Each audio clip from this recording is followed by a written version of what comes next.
할렐루야, 사사기 11장에서 15장까지 말씀 묵상입니다. 오늘은 입다의 신앙이라는 제목으로 말씀을 나누도록 하겠습니다.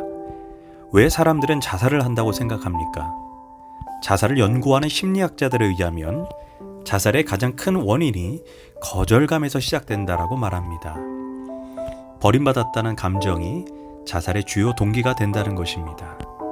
사랑에 빠졌던 청년이 어느 날 애인이 변심했을 때 그 충격을 헤어나지 못하고 자살하게 됩니다. 평생 몸 담아왔던 직장에서 어느 날 갑자기 해고 통보를 받고 그 충격을 헤어나오지 못해 자살하기도 합니다. 그러나 버림받았다는 거절감이 반드시 비극적인 결과를 가져오는 것은 아닙니다. 도리어 거절과 버림받음이 자신을 연단하는 하나님의 과정임을 믿고 지금은 다 이해되지 않는다 할지라도 결국은 모든 것이 합력하여 선을 이루게 됨을 믿고 살아가는 사람도 있습니다. 바로 입다가 그런 인물이었습니다. 성경은 입다에 대해 이렇게 말하고 있습니다. 길르앗 사람 큰 용사 입다는 기생이 길르앗에게 낳은 아들이었고, 입다는 길르앗 사람이 창녀를 통해 낳은 혼외 자식 서자였습니다. 그런데 본초의 아들들이 배다른 형제인 입다를 쫓아내며 마땅히 그가 받아야 할 유산도 받지 못하게 했습니다. 이런 만행은 레위기법에 어긋난 행동이지만 길르앗의 장로들도 이에 대해 방관했습니다. 결국 입다는 처량한 신세로 쫓겨나게 되고 도비라는 땅에서 유량자가 됩니다. 그러나 그는 자신의 운명을 탓하거나 비관하지 않았습니다. 그가 돕당에 있을 때 수많은 잡류들이 입다에게 몰려왔다고 말합니다. 여기에서 잡류는 떠돌아다니던 젊은이들을 일컫는 말입니다. 입다는 그들을 모두 훈련시켜 일종의 게릴라 부대를 조직합니다. 그리고 그 당시 입다의 게릴라 부대는 유명하게 되고 나중에 길르앗의 장로들이 입다에게 직접 찾아와서 암몬으로부터 길르앗을 지켜달라는 요청을 받게 됩니다.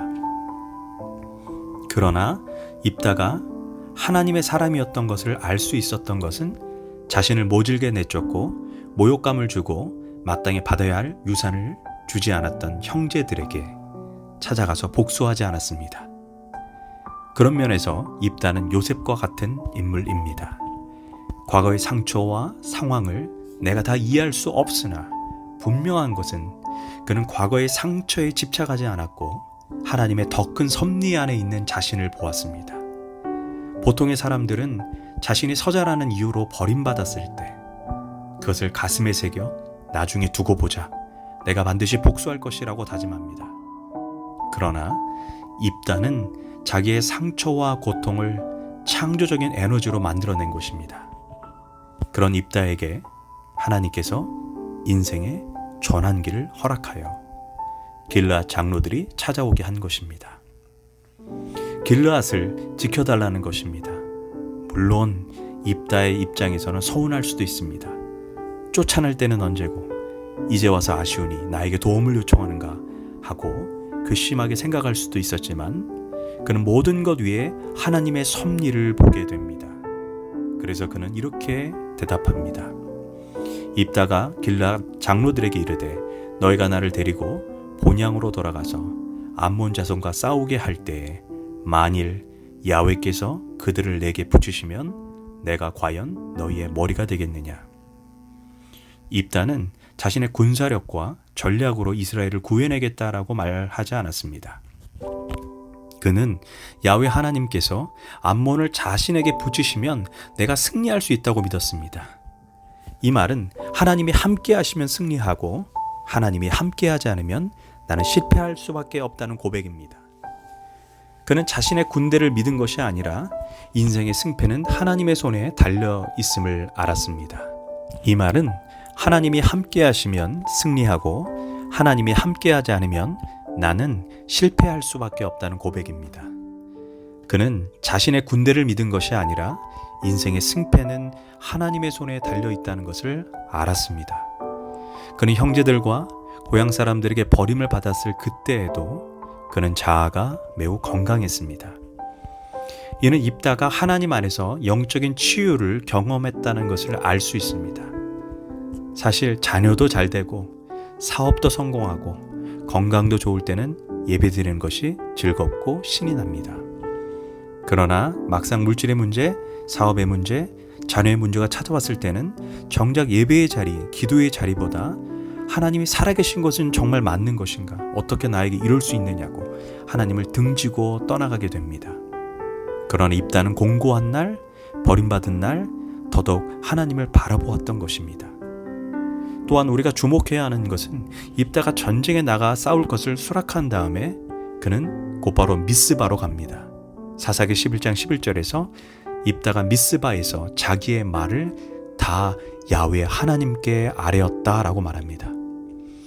입다는 전쟁에 나가기 앞서 먼저 미스바로 가서 하나님께 부르짖어 기도하면서 하나님의 도우심을 간구했던 것입니다. 참된 신앙은 역경과 문제 앞에 자신을 과신하지 않습니다. 하나님이 없으면 자신은 그 문제를 이겨낼 수 없음을 알기에 무릎으로 먼저 나아갔던 것입니다. 그러면서 그는 굳은 각오로 하나님께 서원합니다. 전쟁에서 승리하고 돌아올 때 자신을 가장 먼저 맞으러 나온 사람을 하나님께 드리겠다라고 말합니다. 그런데 문제는 입다가 전쟁에서 승리하고 돌아오던 날 그를 가장 먼저 환영해 준 사람은 외동녀인 자신의 딸이었습니다. 얼마나 가슴 아픈 일입니까? 그래서 사람들은 입다가 소원한 것 자체가 잘못이라고 말하면서 입다의 소원은 감정적인 소원이었다라고 말합니다. 그러나 사실 입다의 소원은 감정적인 소원이 아니라 사사기 11장 29절을 보면 하나님의 영에 이끌려서 한 소원이라고 말을 하고 있습니다. 이런 즉흥적인 소원이나 감정적인 소원이 아니었습니다. 성령이 충만한 마음에 성령의 인도하심을 따라 소원한 것입니다. 저는 개인적으로 신앙생활하면서 소원을 함부로 남발해서는 안 되지만 믿음의 소원을 한번 해보지도 않고 신앙생활을 한다면 그것도 문제라고 생각합니다. 하나님, 이번 한 번만 도와주십시오. 제가 평생 주차 봉사하겠습니다. 하나님, 제발 질병 위기에서 고쳐주십시오. 그러면 제2의 인생을 선교주에서 복음을 전하겠습니다. 저는 방향이 조금 잘못되었다 할지라도 주 앞에 모든 것을 내던지고 형식적인 신앙생활하는 사람들보다 그들이 더 낫다고 생각합니다. 사실 입다의 소원은 매우 지나쳤다라고 말하는 분도 있습니다. 사실 전통적인 성경학자들은 입다가 실제로 자기의 딸을 살아있는 인간의 제물로 바쳤다고 해석했습니다. 그 이유는 한글 성경이 입다의 딸이 죽으니라 라고 되어 있기 때문에 그렇습니다. 그리고 또한 37절에서 죽음을 인하여 애곡한다라는 표현 때문입니다. 그런데 요즘 신학적으로 다른 해석들이 나오고 있습니다.